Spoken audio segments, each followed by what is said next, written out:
ഞാൻ ആദ്യമേ നിങ്ങൾക്കൊരു വാർണിംഗ് തരാണ്. ഈ വീഡിയോ നിങ്ങൾ കണ്ടുകൊണ്ടിരിക്കുമ്പോൾ നിങ്ങളുടെ കൂടെ കുട്ടികളുണ്ടെങ്കിൽ, ഇനി അതല്ല നിങ്ങൾ ഈ സിനിമ കണ്ടുകൊണ്ടിരിക്കുന്ന സമയത്ത് ചിലപ്പോൾ തിയേറ്ററിലായിരിക്കാം, അല്ലെങ്കിൽ OTT പ്ലാറ്റ്ഫോമിലായിരിക്കാം, ഓൾറെഡി നെറ്റ്ഫ്ലിക്സ് ഇതിൻ്റെ ഡിജിറ്റൽ റൈറ്റ്സ് പർച്ചേസ് ചെയ്ത് കഴിഞ്ഞു. അപ്പോൾ ഈ സിനിമ നിങ്ങൾ കണ്ടുകൊണ്ടിരിക്കുമ്പോൾ നിങ്ങളുടെ കൂടെ കുട്ടികളുണ്ടെങ്കിൽ അവർ നിങ്ങളോട് പല സംശയങ്ങളും ചോദിക്കാം.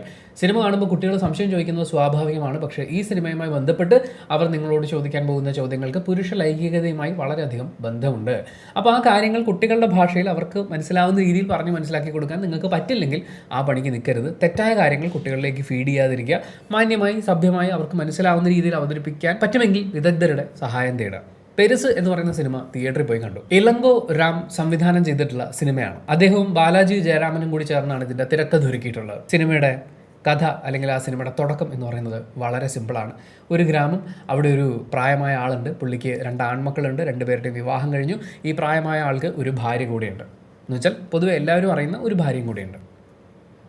ഒരു ദിവസം ഇദ്ദേഹം മരിക്കുകയാണ്. മരിക്കുമ്പോഴാണ് സിനിമ സ്റ്റാർട്ട് ചെയ്യുന്നത്. പക്ഷേ മരിച്ചിരിക്കുന്ന അവസ്ഥയിലും അദ്ദേഹത്തിൻ്റെ ലൈംഗികാവയവം ഉദ്ധരിച്ച അവസ്ഥയിലായിരുന്നു. അതുമായി ബന്ധപ്പെട്ട് അയ്യോ ഇങ്ങനൊരു സിറ്റുവേഷനിൽ അച്ഛൻ്റെ മരണം എങ്ങനെ അറിയിക്കും, മക്കളിത് താഴ്ത്താൻ ഒരുപാട് ശ്രമിച്ചു നോക്കി, പക്ഷെ പറ്റുന്നില്ല. അപ്പോൾ അതുമായി ബന്ധപ്പെട്ട് കാര്യങ്ങൾ മുന്നോട്ട് പോകുന്നു, ഒരുപാട് തമാശകൾ ഉണ്ടാകുന്നു. ഇത് താഴുമോ താഴില്ലയോ എന്നുള്ള രീതിയിലാണ് സിനിമയുടെ ആദ്യം മുതൽ അവസാനം വരെ മുന്നോട്ട് പോകുന്നത്. നമുക്കിതിനെ പല രീതിയിൽ നോക്കിക്കാണാം. അതായത് ഈ ലൈംഗികതയുമായി ബന്ധപ്പെട്ട് നമ്മുടെ നാട്ടിൽ നിലനിൽക്കുന്ന പല മിസ്കൺസെപ്ഷനുകളുണ്ട്, അതിന് മുതലെടുക്കുന്ന കമ്പനികളുണ്ട്, സൈഡ് എഫക്ട്സ് പോലും നോക്കാതെ നമ്മൾ ഉപയോഗിക്കുന്ന കുറേ കാര്യങ്ങൾ. പിന്നെ ഈ പറയുന്ന ലൈംഗികതയെ, ലൈംഗിക അവയവത്തിന് ഒക്കെ അഭിമാനവുമായി, ആത്മാഭിമാനവുമൊക്കെ ആയിട്ട് കണക്ട് ചെയ്ത് ചിന്തിക്കുന്ന ആളുകളുടെ ചിന്താഗതികളുണ്ട്. ഇതിനെ പല ആംഗിളിൽ നിന്നുകൊണ്ട് നോക്കി കാണുന്ന ഒരുപാട് സോഷ്യോ പൊളിറ്റിക്കൽ പരിപാടികൾ ഒക്കെ ഉണ്ട്. പക്ഷേ സിനിമയിൽ ഈ പറയുന്ന കാര്യങ്ങളൊന്നും അത്രമേൽ വർക്കായതായിട്ട് എനിക്ക് ഫീൽ ചെയ്തിട്ടില്ല. അവിടെ ഇവിടെയായിട്ട് കുറച്ച് കോമഡികളൊക്കെ ഉണ്ട്.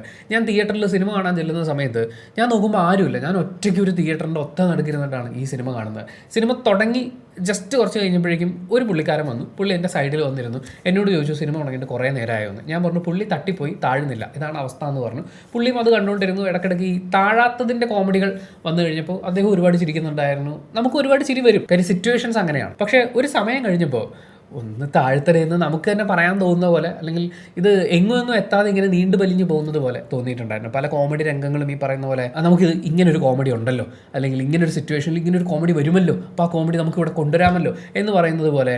പിന്നെ പലരുടെയും പ്രകടനങ്ങളാണെങ്കിലും എനിക്കൊരു അങ്ങോട്ട് സെറ്റ് ആവുന്നില്ലായിരുന്നു. എന്നാൽ അതേസമയം ഒരുപാട് മറ്റേ ഡബിൾ മീനിങ്ങുകൾ ഇട്ട് അലമ്പിച്ച് അങ്ങനെയല്ല, ഈ ഒരു സിറ്റുവേഷനെ കുറിച്ചും ഈ ഒരു ഘടകത്തെക്കുറിച്ചും ഒരു ധാരണയൊക്കെ വന്നിട്ടുള്ള, ഒരു പക്ഷേ യൗവനകാലത്തേക്ക് എത്തി നിൽക്കുന്ന ആളുകൾക്ക് റിലേറ്റബിൾ ആയിട്ടുള്ള കണ്ടീഷൻസ് തന്നെയാണ്. അന്തമാതിരി അർത്ഥങ്ങളൊക്കെ കുത്തിച്ചേർത്തുകൊണ്ടുള്ള ഒരു വൃത്തിയിട്ട പരിപാടിയല്ല. പക്ഷെ അതൊരു 2 മണിക്കൂർ സ്കെയിലിലേക്ക് നീളുമ്പോൾ എന്നെ സംബന്ധിച്ച് എനിക്ക് പലയിടങ്ങളിലും ബോറടിക്കുന്നുണ്ടായിരുന്നു. ചില സ്ഥലത്ത് ഉറക്കം വരുന്നുണ്ടായിരുന്നു. അവസാനം ഇത് എന്തായി, എങ്ങനെയായി എന്നൊക്കെ ഉള്ളതാണ് സിനിമ നമ്മുടെ മുന്നിൽ കാണിക്കുന്നത്. It's A comedy film. Comedy എന്ന് പറഞ്ഞാൽ മറ്റേ ചിരിപ്പിക്കൽ കോമഡി അതല്ല, എൻഡ് ചെയ്യുന്നത് ഹാപ്പി ആയിട്ടാണ്. അതെങ്ങനെയാണെന്നുള്ളതും അതിൻ്റെ സസ്പെൻസും പരിപാടികളും ഒക്കെ സിനിമ കണ്ട് നിങ്ങൾ മനസ്സിലാക്കുക.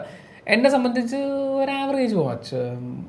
ഭയങ്കര സംഭവമായിട്ട് എന്തൊക്കെയോ ഡെലിവർ ചെയ്യാനുള്ള സ്ഥലങ്ങളുണ്ടായിരുന്നു, സാഹചര്യങ്ങളുണ്ടായിരുന്നു. പക്ഷേ അതങ്ങോട്ട് ഡെലിവർ ആയിട്ടില്ല എന്നാണ് ഫീൽ ചെയ്യുന്നത്. പക്ഷേ അതെൻ്റെ മാത്രം പേഴ്സണൽ ഒപ്പീനിയനാണ്. സിനിമ എന്ന് പറയുന്നത് ഓരോരുത്തർക്കും ഡിഫറൻ്റ് ആണ്. അവനവൻ കണ്ട് അനുഭവിക്കേണ്ടത് തന്നെയാണ്. അങ്ങനെ നിങ്ങൾ ഈ സിനിമ തിയേറ്ററിൽ കണ്ട ആളാണെങ്കിൽ, അതല്ല OTTയിൽ കണ്ട ആളാണെങ്കിൽ, OTT റിലീസിന് ശേഷമാണെങ്കിൽ നിങ്ങൾ ഈ സിനിമ കണ്ട ആളാണെങ്കിൽ നിങ്ങളുടെ അഭിപ്രായങ്ങൾ കമൻറ്റ് ബോക്സിൽ രേഖപ്പെടുത്തുക. കമൻറ്റ് ബോക്സും കൂടി വായിച്ചിട്ട് സിനിമയ്ക്ക് പോകണോ വേണ്ടിയോ തീരുമാനിക്കുന്ന ആളുകളുണ്ട്. അവർക്കിതൊരു വലിയ സഹായമായിരിക്കും. അപ്പോൾ thank you so much for watching this video. Video ഇഷ്ടപ്പെട്ടാൽ ലൈക്ക് ചെയ്യുക, കമൻറ്റ് ചെയ്യുക, ഷെയർ ചെയ്യുക, സബ്സ്ക്രൈബ് ചെയ്യുന്ന കാര്യം പരിഗണിക്കുക.